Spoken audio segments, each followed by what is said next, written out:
Thanks. Good morning. Really good performance by our guys Saturday, and did a lot of really good things that we're excited about.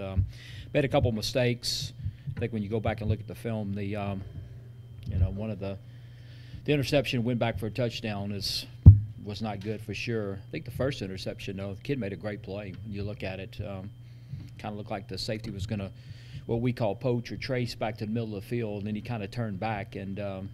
I don't know. He made a really, really good play, and had certainly wasn't excited about one of the unsportsmanlike penalties too that really cost us. One of them, the ones that start in bounds and go out of bounds on tackles, so I think are close, but one of them was certainly silly. The block punt is unfortunate, and we certainly have to get that fixed. But other than that, when you look at it, I really like the way the effort we played with, and certainly made a bunch of plays. Defensively, and what I kind of did yesterday too in the team meeting is really kind of highlighted the play of our lines the last 3 weeks in this win streak. But I think our defensive line, offensive line have really played well. When you go back to Coastal, what we did defensively with our D line and our O line in that game, the Texas State game for sure too. We didn't throw and catch very good in the Texas State game, but we ran the football really well. And so I thought our offensive line and then this last week, when you look at it, if you'd have told me before the game that, we're going to rush for 100 more yards than Georgia Southern, I wouldn't have believed that probably.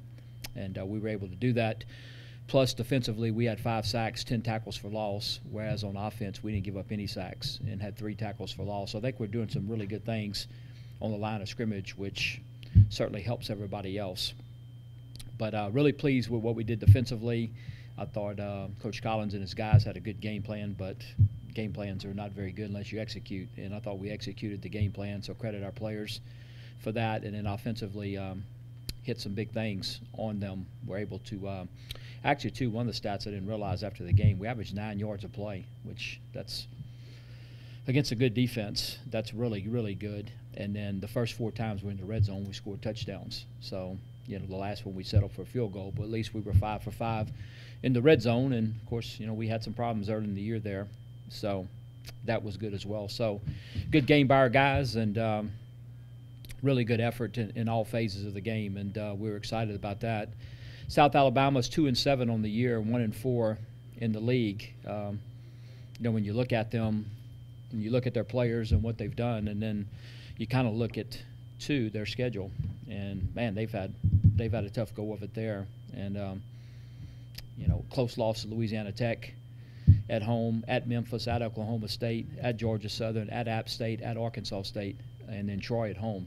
They've had a pretty good little deal there. When you look at it, they were able to beat Texas State by 10, but I like their players. I think they have good players, and I know they have a good coach. So we expect them to be ready to go like they are in every game.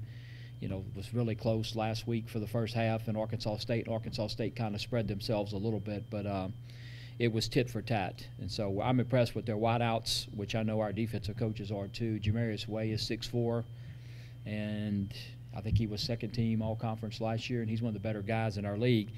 They have another guy this year, number 12, in McCray, that's 6'5". So most down and distances and setups, I mean, they have a 6'4" guy on one side and a 6'5" guy on the other side. When you turn on the tape and you see it, and it's really impressive with those guys. I really like Mentor, the running back. He hurt us last year, and he's been a productive player in this league for several years, and right now he's actually ahead of Marcus Green for first place in all-purpose yards this year in the Sun Belt. So he not only runs the ball, he catches the ball very well in the backfield, and he's also done a good job as a returner. So, like I said, we think they have really good players. I know they have really good players, and I know they have a really good coach and have a good staff. I have a lot of respect for Steve Campbell and what he's done in his career. He's going to do a great job there. And we know a little bit about their coordinators, too. Greg Stewart was the DC at Lafayette for most of the years that Hudspeth was there, and then went and did a great job at Central Arkansas with Coach Campbell. And then Edens was the OC at Troy for a long time and just chose to go over with Coach Campbell to South Alabama. And so he's always done a really good job, too. So guy have to go to Mobile. Didn't do so hot there last year. So hopefully we can do a little bit better and play a little bit better than what we did last year going down there. But, it's all about this week for us, and that's what we talked to the players about yesterday. it's all about South Alabama trying to do what we can to be able to have the best effort we can against South Alabama because, the way we see it, the way I saw it and talking to the players about it yesterday, we set some goals at the beginning of the year. We have an opportunity to achieve one of them Saturday, and that's to become bowl eligible. So that's the first order of business, to try to do what we can to give us the best opportunity to be successful at South Alabama and maybe hit the first of the markers. So we have an opportunity to do that this week. Coach, kind of a two-part question. A, how do you manage to rush for or have the amount of yards you had versus top-ranked defense? And then B, how do you manage to stop Georgia Southern's rushing attack, which is top in the Sun Belt? Well, it was a really team effort against their running attack, no question. And I talked about it after the game, which I knew that after the game too. Not only did I think that we had a pretty good game plan, our kids did a great job. I also think the only time I've ever been a part of any success against option teams like that are proficient like they are is you get up on them. That's, you go back even the couple times that, when I was at McNeese and we were able to, we beat Georgia Southern a couple times, and both times we got up on them. And boy, when you get down to them, I mean, it's just almost impossible to come back because of the way they run the clock and they limit your possessions and all that. So I think that certainly helped as well. I think what helped our run game is that we hit them early with passes. And,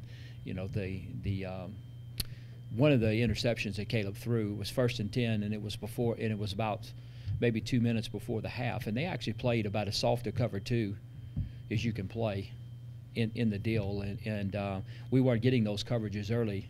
We were getting more guys down in the box and getting more post safety stuff. And so as the game went on, then toward the end of the game, when they knew when they were down, then they brought them all back in there. But we really loosened them up from a coverage standpoint, which helped us to run the football, I think, better. So it was important in terms of what we did offensively to have some success early and hit those big balls early. And then if you notice as a game, like I said, they went to more split safety type stuff and kind of stayed back and eliminated that extra guy in the box, which helped us run the football. You mentioned it just a second ago that your goals are still ahead of you. You got one win from being bowl eligible, but at the same time, it's like you told us after the game Saturday, this is just 1 week and you can't make a big deal out of it. Is that just knowing that goal is attainable is enough to keep these kids focused, or how do you kind of keep them grounded?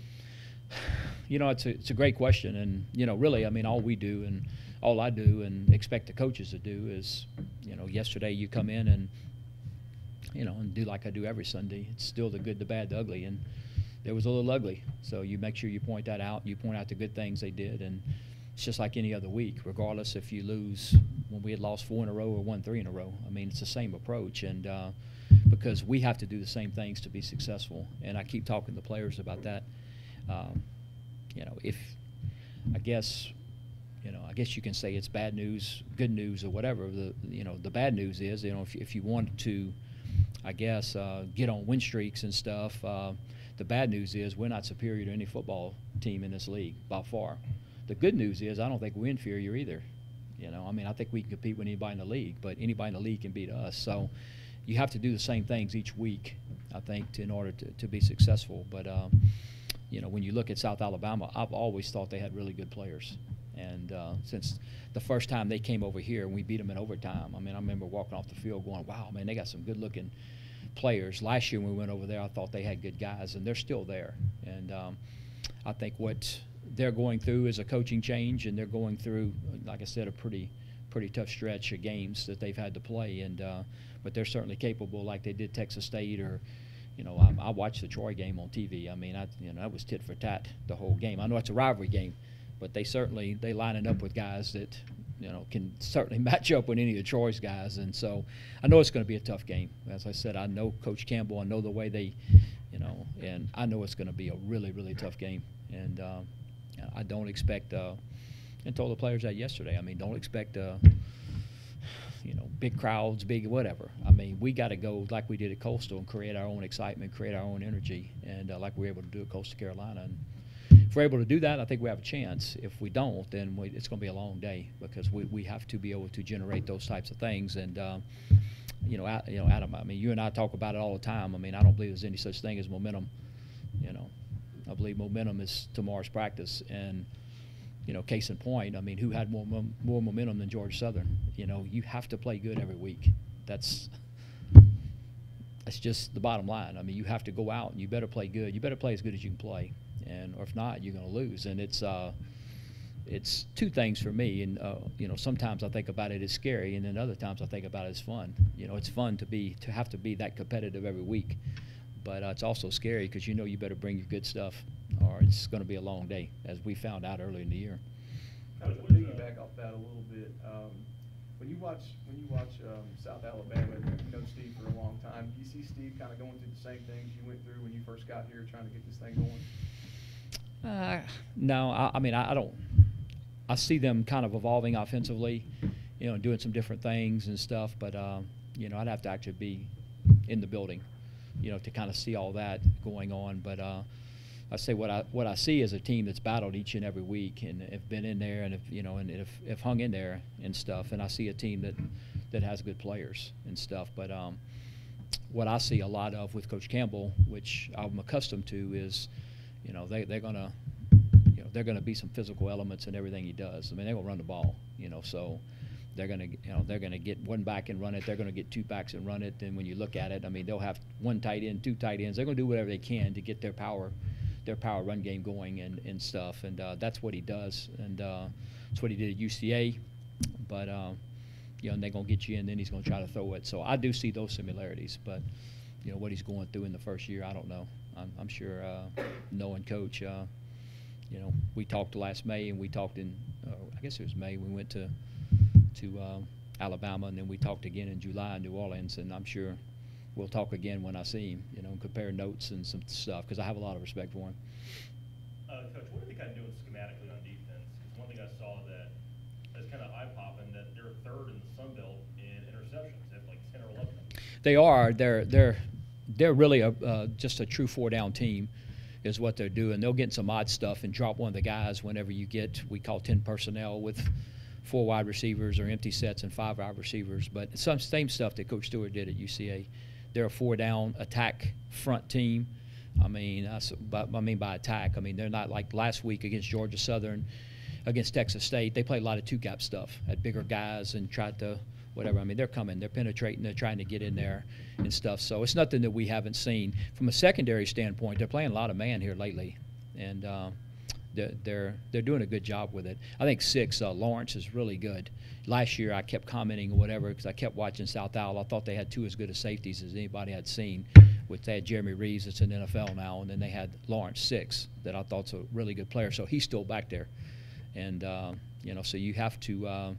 Remember talking to Caleb and Coach Cubic talking to Caleb going into the season last year, you know, make sure that one high guy they have that ends up one high, it's a different one high guy, you know, either one of them that ends up being that post safety guy. So make sure the trajectory of your balls comes down a little bit, you know, and stuff, because I thought last year when they would spin down and would end up with that guy as a high guy was a little bit different guy, and 6 is good. I guess coaches kind of feel like I know you have like 1 win to go before, you know, officially bowl eligible, but you know, before you started with this program back in 2016 to where it is now, does it kind of feel like everything's kind of coming to fruition? No, not yet. No, I mean I appreciate you saying that, but you know, we're just right in the middle of the deal, and you know, sometimes I think we're making progress. I really do, and but it's a work in progress. The whole deal is, and it continues to be. And you know, I keep, you know, telling that to the coaches too, and they understand. You know, it doesn't matter. And you know, I've been in situations that, you know, we're winning games, and I've been part of, I guess maybe, I don't know, 3 undefeated seasons, and you got problems in those.